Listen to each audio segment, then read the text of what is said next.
Bismillahirrahmanirrahim. Assalamualaikum warahmatullahi wabarakatuh. Selamat pagi pemirsa Liberty. Pada pagi hari ini Liberty tengah berada di Kampung Batik Lawian.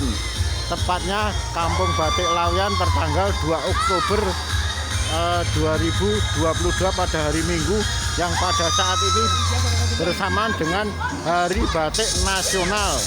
Kebetulan saat ini Liberty bertemu langsung dengan beliau, Kanjeng Gusti Pangeran Haryo Puger, salah satu putra Sinuwun Pakubono ke-12 Keraton Kasunanan Surakarta Diningrat. Kali ini akan menyoal masalah batik. Ya Gusti, ini kebetulan kan Hari Batik Gusti, Hari Batik Nasional. Kalau menurut Gusti gimana ini? Ya, saya mengapresiasi ya, sehingga batik nanti bisa menjadi satu komoditi masyarakat yang dulu sejak leluhur kita sudah ada gitu. Mungkin lebih tegasnya lagi masalah batik gimana? Mungkin sejarahnya atau bagaimana? Ya, tegasnya lagi, kalau batik ini kan memang sejak zaman sebelum prasejarah udah ada. Jadi orang sudah melukis, ya udah membatik di gua, terus di tulang, terus di belulang, akhirnya di candi-candi, ya, akhirnya dituangkan di daun juga ada, akhirnya lepas itu pohon, terus akhirnya di kain dengan teknologi kain dari pertemuan Cina, India, Arab, ya, Eropa, sehingga pada waktu itu kain sudah menjadi satu alat untuk membatik, sehingga batik ini berkembang pesat sampai ada masa kerajaan-kerajaan, mulai dari Pajajaran, Majapahit, Solo, semua sampai ke Mataram, Surakarta. Inilah batik menjadi baku, karena pada waktu itu orang berbusana adalah batik, sehingga batik ini baku, garmen baku untuk kostum masyarakat dan kerajaan. Jadi Gusti kan waktu itu pernah sempat tanda kutip geger ya, artinya batik pernah diklaim oleh negara tetangga. Lah menurut Gusti gimana? Ya, kalau ini mereka itu merasa punya karena wilayahnya itu sama. Ya, dia juga punya kegiatan itu. Tapi kan dia beda dengan kita. Kita urutannya itu terus menerus, tapi karena terputus, sehingga memulainya lagi itu kesannya kayak kurang. Dan banyak pendatang dari sini juga, dari Indonesia yang ada di sana. Inilah yang menjadi masalah. Maka kalau ini memang menjadi sebuah komoditi lokal kita, marilah kita bersama-sama batik ini kita selamatkan. Semua harus suka batik, jangan malu pakai batik, kembangkan batik ini menjadi busana kita di Nusantara ini, khususnya adalah di Solo, Surakarta, dan di Lawian ini. Mungkin Gusti ada pesan dan kesan terhadap nanti sore itu ada acara berkebaya batik dengan ibu negara. Lah menurut Gusti gimana? Ya bagus saja, ini kan sebuah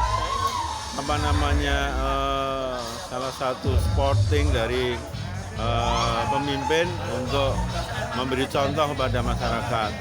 Tapi ini perlu juga, kalau saya di samping itu kita harus support ke bawah. Nah, untuk berpakaian itu mungkin kalau bisa ya itu di supporting dana supaya dia bisa berpakaian gratis gitu loh. Sehingga lebih bisa semua memakai. Kalau dia suruh beli sendiri, suruh mengadakan sendiri, saya kira ini masyarakat kita itu masih 50-50 ya. Jadi yang bisa sama yang belum mampu itu masih separuh-separuh. Barangkali malah 7-30. Maka ini dari pemerintah ya itu mensubsidi bagaimana mereka supaya bisa bergerak berbusana batik secara serempak.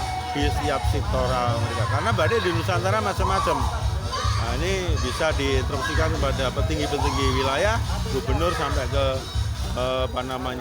wali kota atau bupati, itu bisa menggerakkan masyarakatnya untuk lebih semarak lagi dalam hari batik ini, sehingga batik ini menjadi viral, menjadi pengakuan masyarakat, sehingga dia bangga dengan batiknya bersama-sama dengan pemimpinnya, begitu. Ya. Gusti, mungkin Gusti ada pesan tersendiri bagi mereka para pengusaha Kampung Batik Laweyan yang pada saat itu pernah tiarap, Gusti. Ya, tiarap dalam konteks pandemik ya, atau tiarap dalam konteks persaingan garmen. Nah, kalau persaingan garmen ini memang kita harus rajin, ya, rajin memberikan sebuah dorongan kepada pengusaha ini, merek-merek yang keren untuk anak muda gitu. Itu jadi merek-merek atau trademark yang ada di batik itu coba kita sederhanakan menjadi suatu kata yang lebih singkat. Karena kalau saya melihat kata ini harus cukup 2 atau 1 kata. Contohnya Amerika bikin next 1. Nah, ada juga kalau 3 ya bisa, tapi next ojek ya, itu Shopee ya cuma 2. Itu terkenal. Nah, ini batik harus begitu, jangan terlalu panjang. Kalau terlalu panjang orang menghafal. Jadi batik sekar gitu aja, batik long udah gitu aja. Jadi batik tetes mana gitu, 2 aja lah. Jadi jangan nama yang sangat panjang, itu menjadi nanti simbolnya juga bisa singkat. Inilah yang dikehendaki oleh kaum muda kelihatannya. Jadi 2 kata, simbol sederhana tapi sudah mengangkat ini. Oke, terima kasih Gusti. Demikian wawancara Liberty dengan beliau Kanjeng Gusti Pangeran Haryo Puger, salah satu putra dalem Sinuwun Pakubuwono ke-12 Keraton Kasunanan Surakarta Hadiningrat di Kampung Batik Laweyan. Terima kasih dan akhirul kalam, wabillahi taufik wal hidayah.